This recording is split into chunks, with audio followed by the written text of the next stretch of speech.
चलिए तो आज का टॉपिक शुरू करते हैं। आज हम पढ़ने वाले हैं अपवर्तनांक के बारे में। आज का टॉपिक है अपवर्तनांक, ठीक है। तो आज पढ़ने वाले हैं अपवर्तनांक के बारे में। अपवर्तनांक, ठीक है। देखते हैं अपवर्तनांक क्या होता है। तो अपवर्तनांक एक प्रकार का तुलनात्मक शब्द है, ठीक है। क्या है?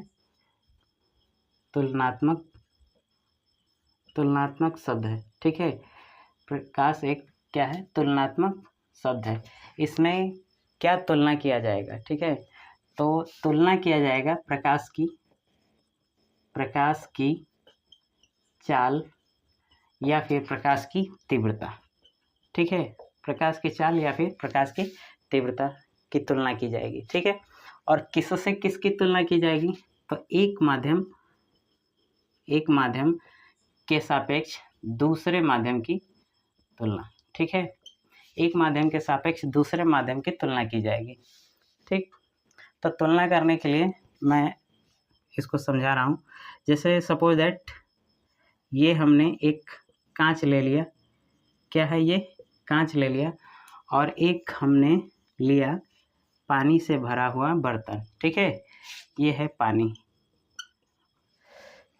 ठीक है। देखते हैं। तो इसमें हम क्या करेंगे? प्रकाश को भेजेंगे और इसमें भी प्रकाश को भेजा जाएगा, ठीक है। इस तरीके से अब भिन्न भिन्न माध्यमों में प्रकाश की चाल अलग अलग होती है, ठीक है।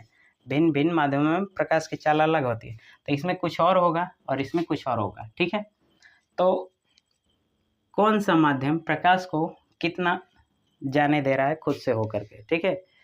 कौन सा माध्यम प्रकाश को कितना खुद से होकर के जाने दे रहा है, ठीक है, वो उसकी तीव्रता हो जाएगी, ठीक है। जैसे मान लेते हैं कि ये अगर हम पानी लेंगे, शुद्ध पानी ले लें और एक और बर्तन ले, इसमें हम गंदा पानी लें, ठीक है। इसमें क्या लिया है? गंदा पानी लिया गया है, इसमें साफ पानी। तो अगर इसमें से प्रकाश को गुजारा जाएगा तो इसमें से प्रकाश का अधिकांश भाग निकल जाएगा और इसमें से प्रकाश का कम भाग निकलेगा, ठीक है। तो अब ये देखा जाएगा कि इसमें प्रकाश का भाग अधिक निकल रहा है, इसमें कम निकल रहा है। तो कितना गुना इसमें ज़्यादा निकल जा रहा है और कितना गुना इसमें कम निकल रहा है, ठीक है। तो ये इसकी तीव्रता हो जाएगी। अगर हम प्रकाश की चाल को देखें तो भिन्न भिन्न माध्यमों में प्रकाश की चाल अलग अलग होती है, ठीक है। तो इसमें कुछ और चाल होगी, इसमें कुछ और चाल होगी। तो ये देखा जाएगा कि आखिर इसमें अगर धीमे है और इसमें थोड़ा सा तेज है तो कितना गुना प्रकाश तेज चल रहा है इसमें, और इसमें कितना गुना प्रकाश धीमे चल रहा है, ठीक है। तो यही एक प्रकार का तुलनात्मक शब्द है। तुलना किया जाएगा एक माध्यम के सापेक्ष दूसरे माध्यम का अपवर्तनांक देखा जाएगा, ठीक है। तो अपवर्तनांक का मतलब कि एक माध्यम के सापेक्ष दूसरे माध्यम में प्रकाश की चाल के अनुपात, ठीक है। एक माध्यम के सापेक्ष दूसरे माध्यम में प्रकाश की चाल का अनुपात अपवर्तनांक कहलाता है। अपवर्तनांक कहलाता, ठीक है। तो इसको हम किससे दिखाते हैं? n से दिखाते हैं। तो n is equal to v1/v2, ठीक है। n is equal to v1/v2, ठीक है। तो इसका मतलब ये हो जाएगा n is equal to v1/v2। इसको हम ऐसे भी दिखा सकते हैं, n इज इक्वल टू इसको ऐसे दिखा सकते हैं n1/2, ठीक है। n1/2 इसका मतलब ये हो जाएगा कि पहले माध्यम के सापेक्ष दूसरे माध्यम में प्रकाश की चाल, ठीक है। या फिर अगर हम अपवर्तनांक के बारे में देखें कि इसका कितना अपवर्तनांक है और इसका कितना अपवर्तनांक है, तो यहाँ पर इसके उल्टा हो जाएगा, ठीक है। इसके उल्टा हो जाएगा। तो ये पहला वाला जो है वो बाद में लिखा जाएगा और जो बाद वाला है वो पहले लिखा जाएगा। तो ये हो जाएगा n2/n1, ठीक है। n2/n1 ये भी वही चीज़ है, यहाँ पे दिखाया जा रहा है इस तरीके से। पहले माध्यम में प्रकाश की चाल, दूसरे माध्यम में प्रकाश की चाल, ठीक है। तो पहले माध्यम के सापेक्ष दूसरे माध्यम में प्रकाश की चाल या फिर पहले माध्यम के सापेक्ष दूसरे माध्यम का अपवर्तनांक। ठीक है, अपवर्तनांक को हम n से दिखाते हैं। अपवर्तनांक को किससे दिखाया जाएगा? n से दिखाया जाएगा। तो ये समझ में आया आपको? तो n is equal to V1/V2 is equal to N2/N1, ये है अपवर्तनांक का फार्मूला। ठीक है, समझ में आया? अब हम आगे देखते हैं। चलिए, तो हमने टोटल अभी तक अपवर्तनांक का कितना फार्मूला देखा? तो टोटल फार्मूला देखा अपवर्तनांक का n is equal to sine i बटे साइन आर। ठीक है, साइन आई बटे sine r. n is equal to V1/V2 और n is equal to N2/N1। ठीक है, तो इसको अगर एक ही में लिखा जाए तो n is equal to sine i बटे sine r is equal to V1/V2 और N2/N1। ये किसके रिस्पेक्ट में है? ये है आपतन कोण और परावर्तन कोण के नियम से। ठीक है, और ये है प्रकाश की चाल एक माध्यम से दूसरे माध्यम में, और ये है अपवर्तनांक एक माध्यम का अपवर्तनांक दूसरे माध्यम के सापेक्ष। ठीक है, तो हमने टोटल ये फार्मूला देखा अपवर्तनांक का। अब अपवर्तनांक के प्रकार देख लेते हैं। अपवर्तनांक का प्रकार कितना होता है, तो आगे देखते हैं।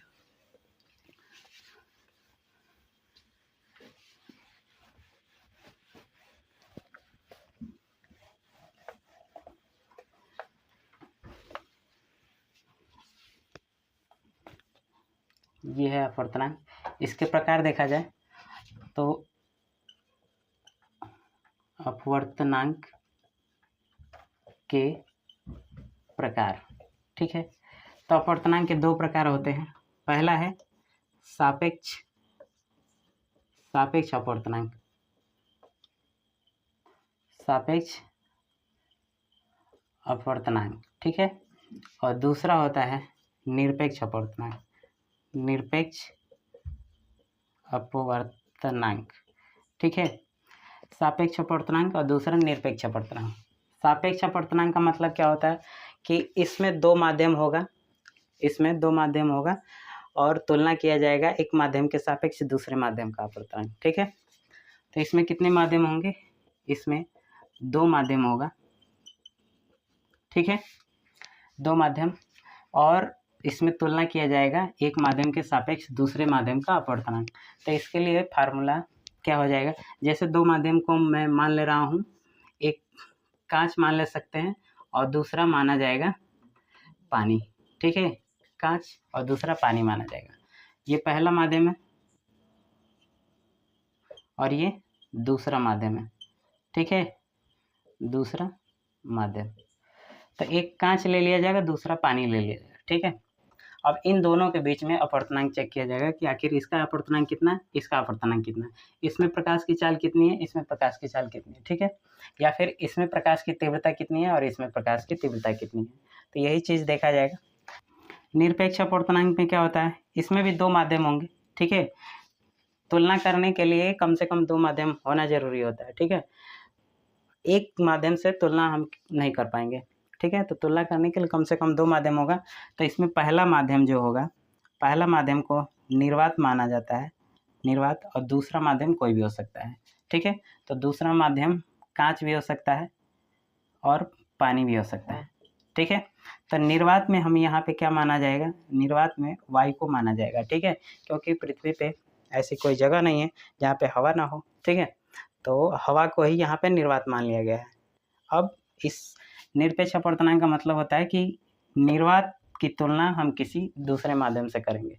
ठीक है, तो निर्वात की तुलना किसी दूसरे माध्यम से करेंगे, और इसमें क्या होगा कि दो माध्यम होगा, कांच और पानी। ठीक है, तो इसके लिए फार्मूला क्या हो जाएगा? n is equal to N2/N1। ठीक है, और प्रकाश के रिस्पेक्ट में देखा जाए तो V1/V2। ठीक है, V1/V2, पहले माध्यम में प्रकाश की चाल, दूसरे माध्यम में प्रकाश की चाल। ठीक है, पहले माध्यम में प्रकाश की चाल और ये हो गया दूसरे माध्यम में प्रकाश की चाल। तो इसके लिए क्या फार्मूला होगा, इसके लिए फार्मूला होगा n is equal to n2/n1, और इसमें क्या होगा, पहले माध्यम में प्रकाश की चाल दूसरे माध्यम में प्रकाश की चाल, ठीक है, उसका अनुपात लिया जाएगा। तो पहले माध्यम में प्रकाश की चाल निर्वात में प्रकाश की चाल, ठीक है, तो निर्वात में प्रकाश की चाल को हम किससे दिखाते हैं, C से, और दूसरे माध्यम में प्रकाश की चाल को V से दिखाएंगे, ठीक है। तो ये माध्यम में प्रकाश की चाल हो जाएगी और ये निर्वात में प्रकाश की चाल हो जाएगी, इसके लिए ये फार्मूला होगा, ठीक है, समझ में आया। तो अपवर्तनांक कितने प्रकार का, 2 प्रकार का, इसमें 2 माध्यम होगा, दोनों माध्यम सघन होगा, ठीक है, दोनों माध्यम सघन होगा, कांच और पानी, इसमें 2 माध्यम होगा, पहला माध्यम विरल होगा, दूसरा माध्यम सघन होगा, ठीक है। तो हम तुलना करेंगे निर्वात से किसी भी माध्यम में, ठीक है, निर्वात से किसी भी माध्यम की तुलना करेंगे। तो यहाँ पे n2/n1 और ये पहले माध्यम में प्रकाश की चाल, तो पहला माध्यम क्या है, पहला माध्यम है निर्वात और दूसरा माध्यम कुछ भी मान सकते हैं, कांच माने या फिर पानी माने, ठीक है। अब आगे देखते हैं आगे क्या मिलेगा।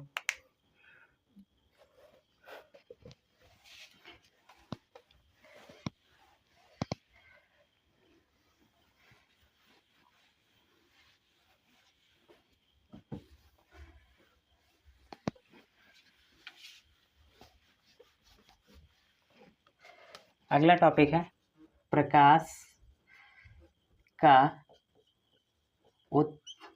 उत्क्रमणीयता, ठीक है, प्रकाश का उत्क्रमणीयता।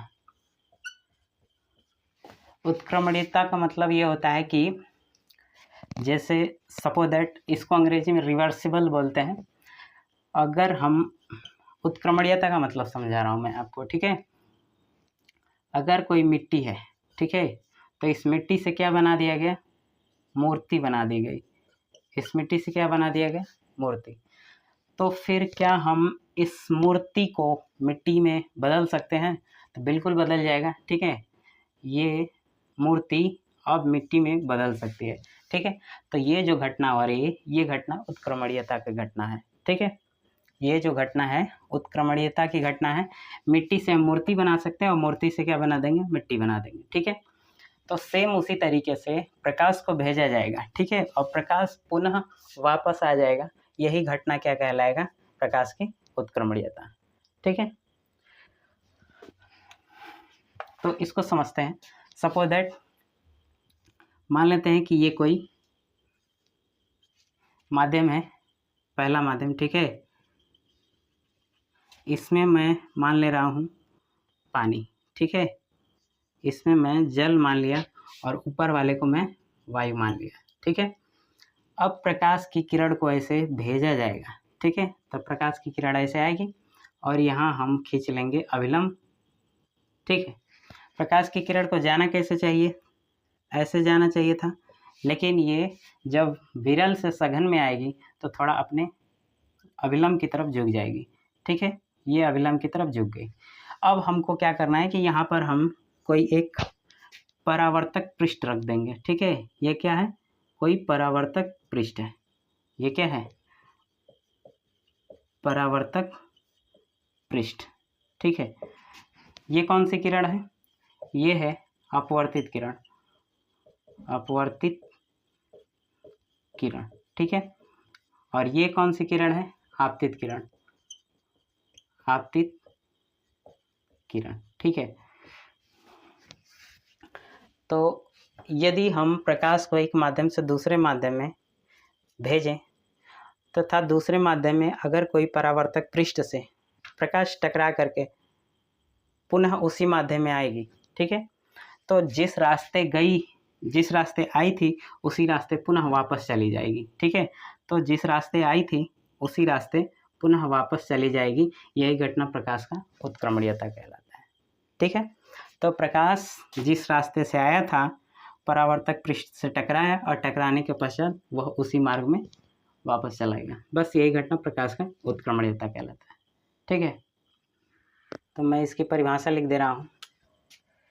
परिभाषा क्या है, यहाँ पे हुआ है इसका अपवर्तन, ठीक है, अपवर्तन के रास्ते में कोई हमने परावर्तक पृष्ठ रखा है, परावर्तक पृष्ठ से प्रकाश परावर्तित होकर के जिस रास्ते से आई थी उसी रास्ते वापस चली जाएगी। ठीक है, तो अपवर्तन के पश्चात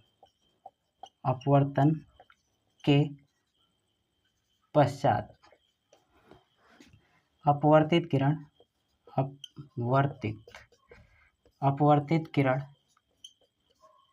के मार्ग में कोई परावर्तक पृष्ठ से प्रकाश टकराकर जिस मार्ग से आई थी उसी मार्ग में पुनः वापस चली जाती है।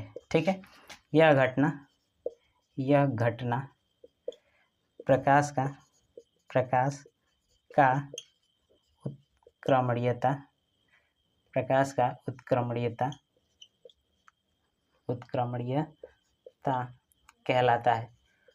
कहलाता है। ठीक है, प्रकाश का उत्क्रमणीयता कहलाता है।